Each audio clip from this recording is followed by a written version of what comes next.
Today I'm going to talk about the mistakes that I have made as a beauty therapist. Some of these are small mistakes that I've done with equipment or something like that, and some of these are big mistakes that I've made with customers, and I'm telling you these because I don't want you to make the same mistakes. The first mistake is not knowing the medical conditions. We do learn these on our course, but we don't learn everything, and it's really embarrassing when a customer has a particular medical condition and you haven't heard of it, or you don't really know much about it. You don't know how to tailor the treatment and how to adjust it slightly depending on their needs. The next mistake I have done is doing customers a favour. They just take advantage of you. Not every customer does, but 9 times out of 10 they take advantage of you doing a favour for them. This one time when I was working in a spa where you need a £1 coin to use the lockers, this customer didn't have any change, and for whatever reason she couldn't buy the key rings that we sell to customers as well, you know, the shopping trolley ones, which you can use for your lockers as well. She couldn't buy it, but she really needed a locker, so I decided to help her out and do her a favour just this one time where I let her borrow a key ring, but I took something from her so that she brings the keyring back. After that, she never bothered bringing in change. She never bought a keyring. She always expected me to do her this favour. And then one time there was another girl at reception and the girl was like, sorry, we don't do that. You either need to buy a keyring, give us change so we can give you change for a £1 coin, otherwise you can't use your locker. The customer flipped out. She said, oh, the other beauty therapist used to let me do this, and I basically got in trouble. So yeah. Another mistake that I have done is looking for a problem in someone's skin when I'm diagnosing their skin before a facial. And I would forget to say what's good about the customer's skin and just focus on the problems and always look for a problem. This one customer had really good skin, but I didn't even tell her that. I was just, because I was so focused on looking for a problem. I guess I did that because I was thinking about what I could sell her. We're working on commission as well, so I'm just looking for a problem so that I can link it to a product that I can sell her. I just told her that her skin was a little bit dehydrated, so I was going to use a particular skincare range to help with that. And the customer knew that she had good skin, so she was like, so what do I need to do to get rid of this problem? I told her that she needs to exfoliate 1 to 2 times a week. She said, oh, I already do that. I told her she needs a good moisturizer, and she said, oh, I actually use the brand that you guys sell, like I've got a really good skincare routine at home. And then I was like, oh, okay, are you drinking enough water? She said, oh yeah, I drink like 2 to 3 litres a day. And then I was like, oh, I know what it is. It's because you're not taking vitamins. You need to take multivitamins, you need to take your omegas. And then she was like, oh, I do all of that. And I just felt like an idiot. I should have just said, you know, you've got really good skin. I'm just going to add a bit more hydration in there. You don't have to always look for a problem in someone's skin. Someone can have really good skin and you just have to do a routine, a facial to maintain it. The next mistake I did is I put myself at risk of injury because I'm trying to do a firm massage on a customer who wants really strong pressure. And I've seen a lot of other beauty therapists do this. Obviously we all want the customer to be happy, but putting all of your strength into this one massage, you're putting yourself at risk. I just clicked my finger. I've injured my wrists because I made this mistake many times. It's hard to word it, but you need to suggest that they book a different massage, either a bamboo massage or whatever massage is stronger, or maybe recommend a different therapist, because we are all different. We all have different strengths and different massage techniques, so maybe they might prefer a different therapist. The next mistake is awful, I know, but it's talking about a client and not being careful. I know it's bad, but there was this one client who was extremely picky with her manicure. When I finally finished the manicure and she went to pay for her treatment, I thought she left, but she actually went to the toilet. And I know it's awful, but I was sort of moaning about her to another beauty therapist. And then when I saw her come out of the toilet, and she obviously heard what I was saying, it was really awkward. And it doesn't work when you try and change the subject and act as if you were talking about tennis. Be careful, or just keep it to yourself. The next mistake is, I made this mistake twice, and it's such a annoying mistake. I'm so stupid. I was given a £50 note and I didn't check if it was real until after the customer already left. You're supposed to check if it's fake in front of the customer. I didn't, and that happened to me twice. The first time a man came in and he seemed like he was in a rush, and I think he was doing it on purpose. He was rushing me. He was like, I really need to get hand cream, hurry up, like I really need to go. And I found it a bit weird because we did sell one hand cream and it was £17, which is expensive for a hand cream, but he didn't seem to care. He was just in a rush. I quickly gave him the hand cream, gave him the change. He left, and then I thought, oh no, I didn't check if it was real. Got the pen, psh, it was fake.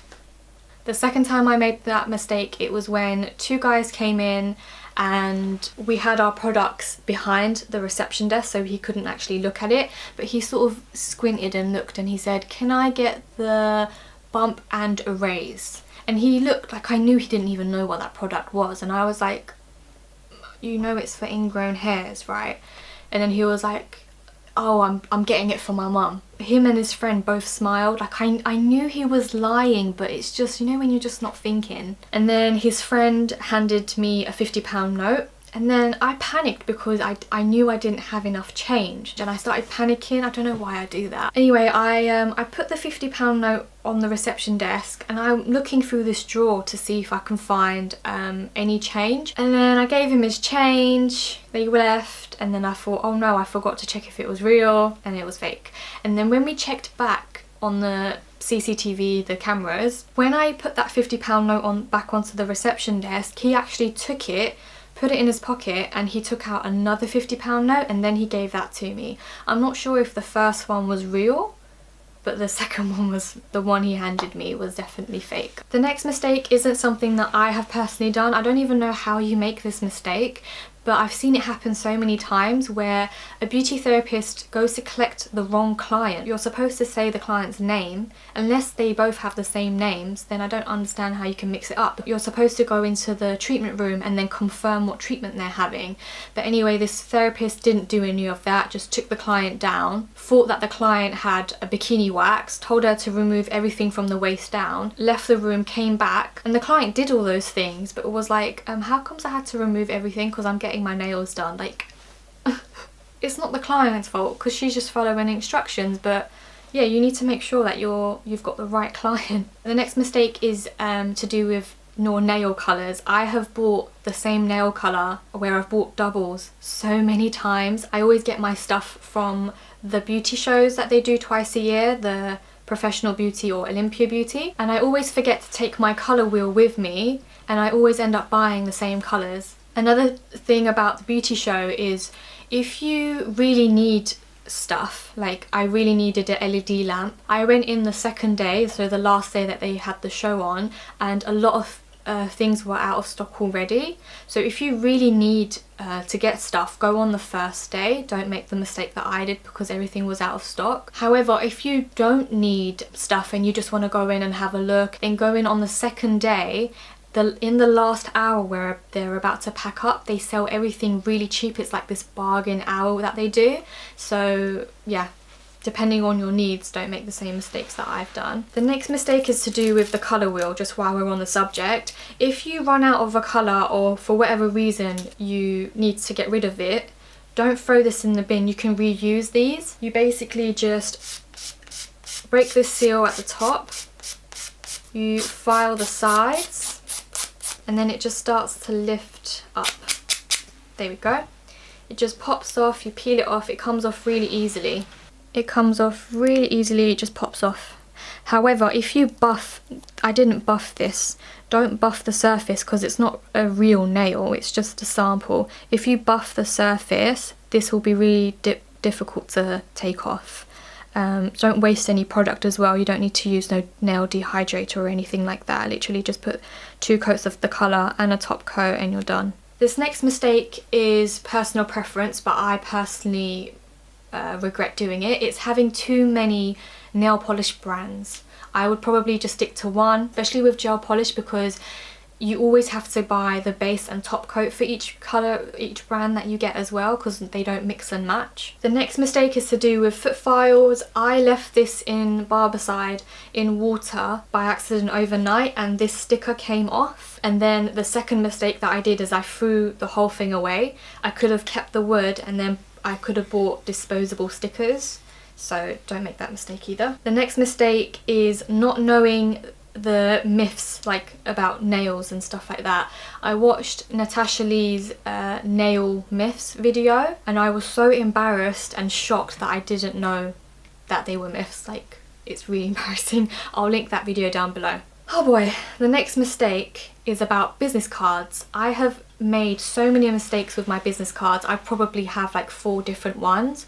The first mistake is the number that you put on. I put my personal number, which is fine because I only do this for friends and family, but I ended up changing my number, so all those business cards went to waste. So make sure that you're going to hold on to that number if you are going to print business cards out. The next mistake was I didn't have a price list that I could give out to people. I just thought that they could just call me and I'll tell them the price, but people don't do that. You're more likely to get bookings if you give people prices. They want to know how much you charge. Another mistake that I did is when I finally had a price list, when I first started mobile beauty, I was doing it really cheap because at this time I wasn't confident at all. I wanted to do it cheap, and then once I became confident and I knew that my work was worth a lot more, obviously changing your prices, putting the prices up, people don't like that. Even though when I made my price list, I would put it on my business card, which is tiny. I would put it a little list at the back, and I do quite a few treatments mobile, so it doesn't all fit, but I forgot to write at the bottom that more treatments are available so that people know that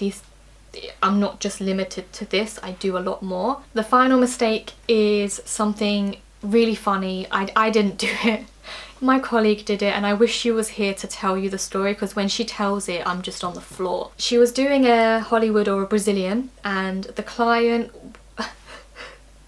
was wearing a tampon. She wasn't careful with the string. She must have got wax on it because when she pulled it was hot wax. When she pulled the wax off, it just came out with it. It was just dangling there, and then she was just like, oops. You don't know if you want to laugh because it is funny, but you don't know if you want to cry because you can't undo that. You can't turn back time. Please don't make that mistake. That is awful. Oh my god, I just remembered another mistake that I've made. I was doing a foot and leg massage on a customer, and then she farted. The mistake is looking at your client and showing that you've heard it. You need to pretend that you didn't hear anything.